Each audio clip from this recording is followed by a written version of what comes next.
There are moments in a man's life that do not announce themselves. They do not arrive wrapped in warning. They come quietly, like a frequency shift on a radio dial, like the half-second before a detonator closes its circuit. You don't hear them, you feel them. In the spine, in the gut, in the hollow place behind your sternum where instinct lives when everything else has gone to sleep.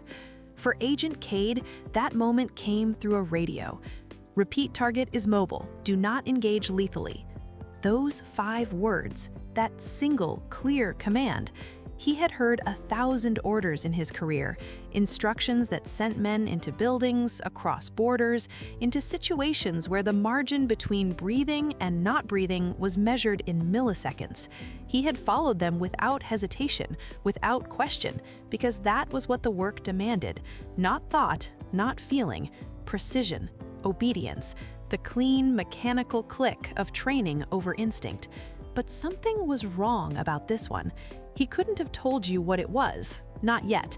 Not in that moment, crouched in the back of an armored convoy winding through a narrow mountain corridor, the smell of diesel and cold stone filling the air, the weight of his gear pressing him down toward the vibrating floor. The trees outside were the color of iron. The sky was a wound beginning to close. Evening was coming fast, and the target, the mobile target, was somewhere ahead, moving, always moving. He had studied the file. He knew what was in it: name, age, location history, last known associates. He knew the mission parameters: intercept and contain. He knew the asset value. What he did not know, what no one had ever told him, what he would spend the next 72 hours trying to understand, was why the target was a child, 12 years old, a boy, moving through a network of secondary roads in a beat-up white vehicle, flanked by 2 adults the agency hadn't bothered to name in his briefing documents. The photographs they'd given him were small, slightly blurred, the kind of images captured at distance, without permission, in a hurry. A child's face caught mid-turn, looking at something off camera. Dark eyes, a yellow jacket 2 sizes too large. Do not engage lethally. The convoy hit the IED at 1847. There was no dramatic countdown, no warning. The world simply broke. Sound collapsed into itself. Heat arrived before comprehension. Metal became light, became force, became nothing. And then Kade was on the road, face down, and the convoy was burning, and his ears were filled with the high, sustained scream of a frequency no human voice produces, and he was alive, and he could not understand why. He dragged himself to the shoulder of the road. He checked his hands, both there. He checked his legs, both responding. Blood at his temple, a concussion probably, ribs that registered sharp objection with every breath. He turned and looked at the convoy. 2 vehicles, one on its side, one a skeleton of flame. His team. Where was his team? He didn't know. He would not know for many hours. He would come to know truths far worse than that before morning. The boy was gone. The white vehicle, the one they'd been tracking, the one carrying the child, had simply vanished. No debris, no sign of impact. Whoever was driving that vehicle had anticipated the explosion, had known exactly when to accelerate, had calculated the distance and timing with the kind of precision you don't learn from a manual. Kade pressed his back against a scorched tree and tried to breathe without screaming. He reached for his comms unit. It was still live. And then a voice came through, a voice that did not belong to anyone on his team. "You weren't supposed to survive." Who is this? "Someone cleaning up your mess." The line went dead. The fire crackled. The mountain absorbed the silence like it had absorbed everything else, without comment, without judgment. Kade sat in the dark, bleeding and breathing, and began to understand that the mission he had been sent on was not the mission that actually existed. Someone had set this in motion. Someone had known. And somewhere on this mountain, a 12-year-old boy in a yellow jacket was moving through the darkness toward something, or away from something, or both at the same time. Kade stood up. He checked his weapon. He started walking.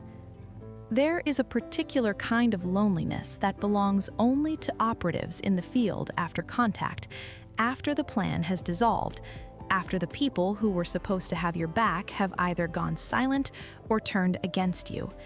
It is not the loneliness of solitude, it is the loneliness of being surrounded by an enemy you cannot yet name, in a theater you do not yet understand, with a mission that has been hollowed out from the inside and filled with someone else's agenda. Kade found shelter in what had once been a roadside structure: concrete walls, corrugated roof with half its panels missing, a floor covered in the evidence of previous occupation, old tins, a broken lantern, boot prints in the dust that told him at least 3 people had been here within the last 48 hours. He crouched and cataloged. He was good at reading spaces. Spaces didn't lie the way people did. He used a strip of his undershirt to clean the wound at his temple. Concussion, definite. He ran the checklist he'd been taught: name, date, current mission, current objective. He knew all 4 answers. That was something. That was enough. He pulled out his secondary comms unit, the one that wasn't on the standard agency frequency, and powered it up. The unit was his personal redundancy. Every serious operative carried something off protocol. It was the kind of professional self-preservation the handbook never mentioned, but everyone understood. He tried 4 contacts. 3 did not respond. The 4th, a woman he knew only as an 8-digit code and a voice he'd heard twice in 6 years, picked up on the second pulse. "You're supposed to be dead. People keep saying that. Tell me about the boy." "Which boy?" "The target, the one I was told not to engage lethally, the 12-year-old. "Kade, close this channel. Not until you talk to me." A long pause. In field communications, a long pause is never neutral. It is a calculation. She was deciding something. He could almost hear it, the mechanics of a mind weighing loyalty against exposure, self-preservation against whatever residual conscience had managed to survive a career like hers. What she said next was brief. It was not enough, but it changed everything. He closed the channel. He sat with it. A witness. To what? And if the boy was a witness, if the real operation was about eliminating testimony, not containing a threat, then the convoy, the IED, the order not to engage lethally, all of it rearranged itself in his mind into a shape he recognized and hated. They hadn't sent him to protect an operation, they had sent him to be blamed for one. In the intelligence world, there is a term for this kind of deployment. The operative is called a frame. You send someone credible, someone with a history of results and a file thick with classified missions, into a situation that will go wrong, that is designed to go wrong. And when the smoke clears, there is a name to attach to the disaster, a career that absorbs the blame, a body, ideally, that cannot contradict the narrative. Kade had sent men into difficult situations before. He had never considered that someone might be doing the same to him. Arrogance, perhaps, or faith in a system that had quietly stopped deserving it long before this night. He thought about the voice on the comms. Someone cleaning up your mess. Not a threat, he now realized, a description. Someone was indeed cleaning up a mess, and they had assumed Kade would be part of the debris. He thought about the woman, the one his contact had not mentioned, but who existed in the negative space of everything she had said. Someone had extracted that boy before the explosion. Someone had known the timing. Someone had been watching not just the target, but the convoy, the route, the entire operation from a vantage point that only made sense if she had access to information from inside the same system that had sent Kade here.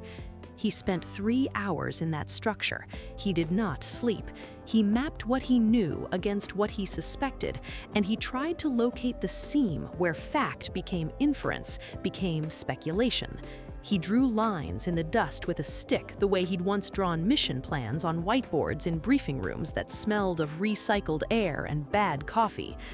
By the time the first gray light began to arrive at the edge of the mountain, he had a direction. Not a plan, not yet, but a direction. He needed to find the woman before anyone else did, and he needed to understand what she had saved the boy from, and why she believed, with the particular calm certainty he would hear in her voice hours later, that the thing she had saved him from was Kade himself. Mountains do not forget.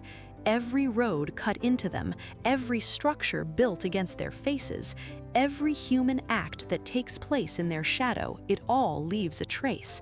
Footprints in soft ground, tire marks in loose gravel, the particular pattern of disturbed vegetation that tells a trained eye which direction something or someone was moving, and approximately how long ago. Kade had not been a field tracker for nearly 2 decades, but the skills you learn when your survival depends on them do not simply erode, they go quiet. They wait. And when the circumstances summon them, they return with a clarity that feels almost like memory. He followed the white vehicle's trail for nearly 4 kilometers before it vanished onto a hard surface road. Then he followed something else, the logic of the terrain. There were only 3 places within reasonable distance where you could hold a position, maintain visibility over multiple approach routes, and have a defensible exit. He had identified them the previous day during mission prep, cataloging them the way he always cataloged the landscape, not because he expected to need them, but because that was what you did. That was survival as practice, as discipline, as faith. He found her at the second location, a rooftop, an old grain storage building, 3 stories, flat top, facing west over a village that had been half emptied by years of displacement. She was standing, not crouching, not hiding, simply standing at the roof's edge, looking out over the valley below, as if she had been waiting, as if she had known he would come, as if the only question had ever been when, not whether. He came up through the interior stairwell with his weapon drawn, and when he emerged onto the roof, she did not turn. She just said, without inflection, "You took longer than I expected. The concussion must be worse than it looks." He stopped. He kept the weapon up. "Where is he?" "Safe." "That's not an answer. It's the only one that matters right now." She turned, and this is the part that Kade would struggle to describe afterward. Not her face, not her age, not the quality of her stillness, though all of those things registered, but the absence of fear. He was pointing a weapon at her, and there was nothing in her expression that corresponded to danger. There was patience. There was something close to pity. There was the look of someone who has been prepared for a confrontation for a very long time and has already moved through the emotional dimensions of it in advance. "From who?" he asked. The question came out almost involuntary, less an interrogation and more a genuine, baffled desire to understand. He lowered the weapon by 2 inches without meaning to. She noticed. She didn't comment on it. She looked straight at him. She let the silence breathe for a moment, not to be theatrical, not for effect, but because some statements need the space around them to be heard properly. "From you." The wind moved between them. Down in the valley, a dog barked once and stopped. The light was the thin, uncertain light of early morning that hasn't yet decided what kind of day it will become. Kade felt the words land in a way he hadn't anticipated, not as an accusation, as a diagnosis. From you, not from the agency, not from the mission, not from the system that had deployed him, from him specifically, Kade, the man who had been walking through the night with a weapon and a purpose, telling himself he was trying to find the truth. "Explain," he said. His voice was different now, still controlled, but the register had shifted. He was no longer a field operative talking to a person of interest.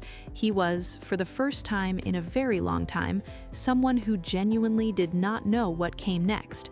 She told him, not everything, not all at once. She told him in pieces, the way you disarm something delicate, slowly, with attention to the sequence, without hurrying any of it.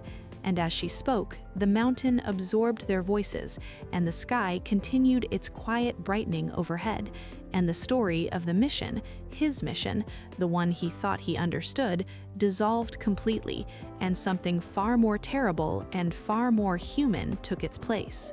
She had been watching the boy for 11 months. Not following him, watching him, the way you watch something that carries evidence inside it. The way a forensic specialist watches the preserved record of an event, knowing that what it contains is irreplaceable and that the people who want it destroyed have the resources to make that happen. The boy's name was Saren. He was 12 years old, and he had witnessed something that no 12-year-old should witness, in a place and at a time and in the company of people whose names appeared in no public record, but who occupied a quiet, decisive position in the architecture of what the agency called deniable operations. She did not work for the agency. She had once. For 6 years, she had been, by any measurable standard, exceptional. And then she had seen the same thing that Saren had seen. Not directly, but through the documents that crossed her desk, through the pattern of redactions and reassignments, and sudden, unexplained deaths of people who had asked the wrong questions in the wrong rooms. She had left. Quietly, she thought, apparently not quietly enough because they had continued to watch her, even after she was no longer formally connected to anything they controlled. And when Saren had come into proximity with her network through a chain of events that she traced backward with the precision of someone who has spent years learning to find the shape of things that do not want to be found, she had made a decision. She would not let them reach him. Kade listened. He was good at listening when it mattered. It was perhaps the most underrated skill in his profession, the capacity to receive information without immediately filtering it through the sieve of what you already believe. He had closed that sieve. He let everything in. She explained the convoy. She explained who had placed the device and when, and with what foreknowledge of the route. She explained why she had been positioned where she was, not to ambush the extraction team, but to get Saren off that road before the device activated, using the 2-minute window that the detonator's signal delay had provided to anyone who knew where to look. She explained the voice on the comms. She explained who it belonged to, which was someone with a rank Kade recognized, and a face he had shaken hands with in a conference room in a building whose name he was not permitted to mention in unclassified environments. She explained what would happen now. The official record, she told him, would show that Agent Kade Rogue, burned, acting outside the sanctioned parameters of his mission, had caused an incident that resulted in the destruction of a convoy and the disappearance of a protected asset. His survival would be characterized as a logistical failure. His story would be characterized as the improvised narrative of a man trying to escape accountability for his actions. His history, the years of service, the results, the file thick with classified missions, would be quietly inverted. "They've done this before," she said, "to better people than either of us." He stood at the edge of the roof and looked down at the village and understood, with a clarity that was almost physical, that his career, the institution he had served without question for the better part of his adult life, had been, for at least some significant portion of that time, something other than what he had believed it to be. This is not an easy thing to receive. It is not the kind of revelation that arrives clean and complete and leaves you simply informed. It arrives in layers, the way damage does. The first wave, then the aftershocks, then the slow structural assessment that reveals what is still standing and what has been quietly compromised. He moved through all three in a matter of minutes, watching the light change over the valley, and he did not speak. Finally, he said, "What do you need?" She looked at him for a long moment, testing, perhaps, reading the quality of his question, whether it was the genuine surrender of a man who has updated his understanding of reality, or the tactical mimicry of an operative trying to get close enough to do what he had originally been sent to do. She must have found what she was looking for. "I need a witness, too, someone credible, someone with access to the parts of the record they can't fully redact, someone who was there." He almost laughed. The kind of laugh that has no humor in it, only the recognition of an irony so heavy it could anchor a ship. The agency had sent him to eliminate a witness, and now the person who had saved that witness was asking him to become one. "What happens to the boy?" he asked. "He lives," she said simply. "If we do this right, he just lives." The morning was fully arrived now. Somewhere below them, the village was beginning its day, the ordinary, extraordinary human project of continuing to exist in a world that was indifferent to the effort. Smoke from a chimney, a child's voice, the particular domestic percussion of a life being lived without awareness of what was being discussed on the rooftop above it. Kade holstered his weapon. There is a moment, a specific, unrepeatable moment, when a person stops being what they have always been and begins to become something they cannot yet name. It does not feel like transformation.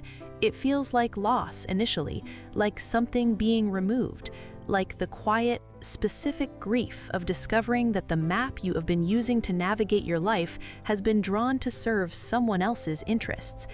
Kade stood on that rooftop and experienced exactly this. He was not in that moment thinking about strategy or survival or the legal framework for what would come next. He was thinking about a photograph, the blurred one from the briefing file. A boy in a yellow jacket, 12 years old, looking at something off camera with dark eyes that had seen something he had not asked to see and could not unsee. He had spent his career believing that the work he did made the world incrementally safer. Not clean. The work was never clean. Not moral in any simple sense. The decisions he made lived in regions of ethical geography where the compass spins and every direction looks like another version of north. But purposeful, directed towards something real, something worth the cost. And now he sat with the possibility that some significant portion of that work had been directed not toward safety, but toward the maintenance of a structure that protected people who did not deserve protection, at the expense of people who did. From you. She had not said it cruelly. That was the thing he kept returning to in the hours and days that followed. She had said it the way you say an unpleasant truth that has been a long time arriving, with something close to relief. Not because she wanted to wound him, because she needed him to hear it. Because the path forward for her, for Saren, for whatever chance existed of bringing the architecture of this particular lie into light, required that Kade stand in the full weight of what his presence on that mountain had meant. He had not placed the device, he had not written the orders, he had not designed the operation, but he had been its instrument, willing, professional, unquestioning, and the boy in the yellow jacket had been, from the moment Kade accepted the mission, one step closer to not existing. They left the rooftop together. She led, he followed, not because he had conceded authority, but because he had, in the most precise sense, changed direction. The landscape that had looked one way 12 hours ago looked entirely different now. Same mountains, same roads, same cold morning air with its edge of coming weather. But the information he was carrying as he moved through it had reorganized everything. Every shadow, every road junction, every possible point of observation into a different geometry. She brought him to Saren. The boy was in a farmhouse 3 kilometers from the rooftop, in the care of a woman Kade did not recognize, and 2 men who watched him enter with the specific attentiveness of people who have spent years in situations where trust is not a given, but a calculation. He passed their assessment, apparently. They stepped back, and Saren looked up from where he was sitting at a table with a cup of something warm wrapped in both hands and looked at Kade with those dark eyes that had seen too much. Kade did not speak. He didn't know what to say. He sat down across the table from a 12-year-old boy who should have been in school, who should have been arguing about homework and thinking about football and living the ordinary, irreplaceable life of childhood, and instead was here, a witness, a target, a survivor in a farmhouse in the mountains, waiting to find out what happened next. The boy said, "Are you going to hurt me?" The question was asked without drama, not with fear, or not only with fear, with the particular directness of a child who has learned that adults rarely answer this question honestly, but that asking it anyway is a form of self-respect. Kade said, "No." One word, and then, because it wasn't enough, and because some debts demand more than efficiency, he said, "I'm sorry for what almost happened. I'm sorry." The boy looked at him for a long moment and then looked back at his cup. He didn't offer absolution. He was 12 years old and he wasn't required to. Absolution was not the point. The point was that someone, for the first time in this particular chapter of events, had said the thing that needed to be said without needing anything in return for saying it. What followed was not clean. It was not a neat resolution delivered in a single act. The woman spent the next 14 months navigating a process that had no established procedure, working with contacts in 3 countries and 2 international bodies, building a case from documentary evidence, from Seren's testimony, from Kade's own account of the mission, and the voice on the comms, and the specific quality of the order that had told him 5 words before the explosion not to kill a child. Not every thread was pulled to its end. Not every person who deserved accountability received it. The man whose voice had come through the comms, the one cleaning up the mess, received a reassignment and a pension and a ceremony in a room Kade was not invited to attend. Some stories do not resolve the way justice demands. Some people in positions of institutional power absorb consequences the way mountains absorb weather, with geological patience and no visible effect. But Seren lived. This is not a small thing. It is, in fact, the only thing. A 12-year-old boy with dark eyes and a yellow jacket 2 sizes too large did not become a casualty, did not become a file reference in a closed investigation, did not become the kind of necessary loss that powerful people in quiet rooms describe with the language of arithmetic. He grew up, he went to school, he argued about homework, he had ordinary days, unremarkable and therefore precious beyond calculation, the days that violence in the service of concealment had attempted to take from him. Kade went off the grid for a time. He surfaced in a different country, in a different life, one that did not involve convoys or orders or comms frequencies or the clean mechanical click of professional obedience. He did eventually give his full testimony. He did not know what it would cost him. He gave it anyway. The woman disappeared, as she had always planned to do completely, professionally, with the efficiency of someone who had been preparing for that disappearance for years. He heard from her once, after it was over, a single message through a channel he hadn't known she had access to. 3 words: "He's doing well." That was all. There are missions that define careers. There are missions that end them. And then there are the rarer ones, the ones you were not supposed to survive, the ones in which the true objective was never yours to begin with, that redefine something deeper than a career, something closer to the center. What were you doing it for? Why did you say yes? And if the answer you've always given yourself turns out to have been partially built on someone else's architecture, what do you do with the part that was genuinely yours? Kade did not have clean answers. He sat with the questions the way the mountain sat with the weather, patiently, without resolution, aware that some things are not designed to resolve, but only to be carried. He carried them. And somewhere, in a country whose name is not part of this story, a boy who was once 12 years old is now older and ordinary and alive, and doesn't know the name of the man on the rooftop who lowered his weapon, or the weight of what it cost him to do so. Some debts are paid in anonymity. Some protections only work in silence. Some stories end not with a revelation, but with the quiet, sufficient fact of someone, somewhere, continuing to breathe. From you. 2 words, a whole education.